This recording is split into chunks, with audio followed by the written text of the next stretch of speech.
Unang beses na dinala ng mayamang anak ang kanyang kasintahan pauwi. Nagulat ang buong pamilya. May panda eyes at gulugulong buhok. Naka-short shorts pa ang mga binti. Biglang nagulantang ang ina. Magandang araw po. Siya po ang kasintahan ko. Nginitian siya ng elegante ang may bahay at may pagpipigil na inabot ang isang kumot, at binigyang diin na ang kanyang anak ay nag-iisang anak sa loob ng 3 henerasyon. Ang mga dapat sundin na tuntunin ay dapat sundin. Hindi pa tapos magsalita ay nakatulog na pala ang isang ito. Si Chitay ay hindi mapigil ang mapangiti. Napakagaling, perpekto.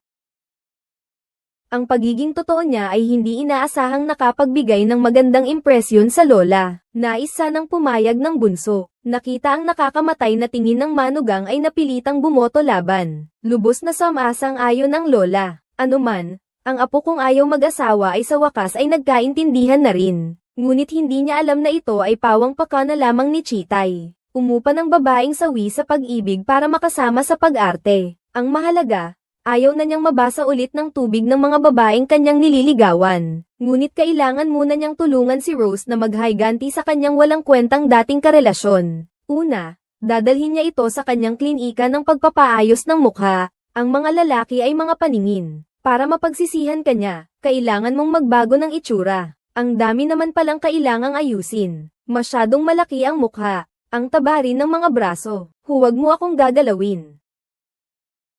Kaya naman nagpunta na lang sila sa mall. Pinagpalit niya ito ng mahigit 100 damit. Kung gusto mong mapataas ang iyong halaga, dapat pala mas magandang sasakyan pa ang bilhin ko. Mas maganda sana kung sports car o kaya BB. Di nga kayang mangarap ng isang working student. Kakaubos lang ng pag-ipon ko para sa student loan ko. Pero hindi naman pala ganoon kamahal ang bumili ng sasakyan. Kasi bumili ako ng BMW sa Gwazi Used Cars. P66,000 lang ang nagastos ko. Sinisiguro ng Gwazi na bawat sasakyan ay may official inspection. Libre ang pagkuha ng record ng insurance claim. Kitang-kita ang kondisyon ng sasakyan. May 20,000 kilometro pang warranty ang gasolina sa sasakyan. Pagbili ng second-hand car, may garantiya sa Gwazi. Pagkatapos ng pagbabago, natulala ang lalaking manloloko. Mas natulala pa ang matalik na kaibigan dahil, pasensya na, siya na ang girlfriend ko ngayon. Aba, di ko inaasahan. Ang lakas ng loob ng asawa, dumiretso sa bahay ng babae para manayra. Parang sinasabi niyang malandi at walang hiya ang anak nila. Ang pakikipagrelasyon sa mga mayayaman ay pag-aaksaya lang ng buhay. Buti na lang dumating agad ang magpanggap na magkasintahan. Nagpakilala ang lalaki, ipinagmalaki ang trabaho at ang angkan, at nagpaliwanag sa masamang tinging biyenan. Seryoso at balak nilang magpakasal ni Rose. Kung hindi tatutol ang mga nakatatanda, mapapangasawa ko na siya sa loob ng 6 na buwan. Napahiya sa harap ng maraming tao ng kanyang anak. Nanginginig sa galit ang elegante niyang asawa. Sisigawan na sana niya nang hatakin siya ni Kaitai. Nahihiya si Changwei, para bang gusto nang lumubog sa lupa. Ngunit may narinig siya mula sa likuran. Grabe! Sobrang bastos. Ang gwapo.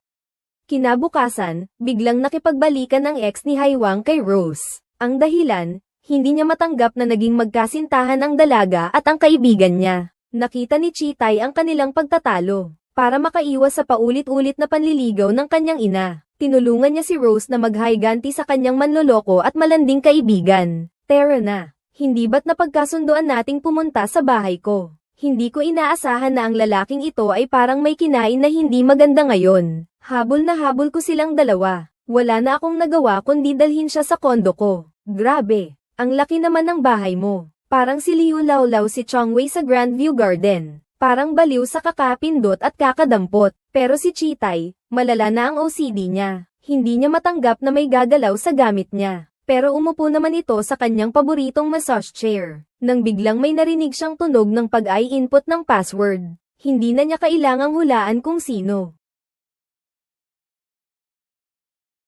Sinamantala ni Kaitai ang pagkakataon para umarte. Hinayla niya si Chongwei papasok sa kwarto na parang sisiw. Para magpanggap na magkasama sila sa iisang bahay. Anong ginagawa mo? Humiga ka na. Isa pa lang. Sa Gwazi, panatag ang loob sa pagbili ng second-hand car.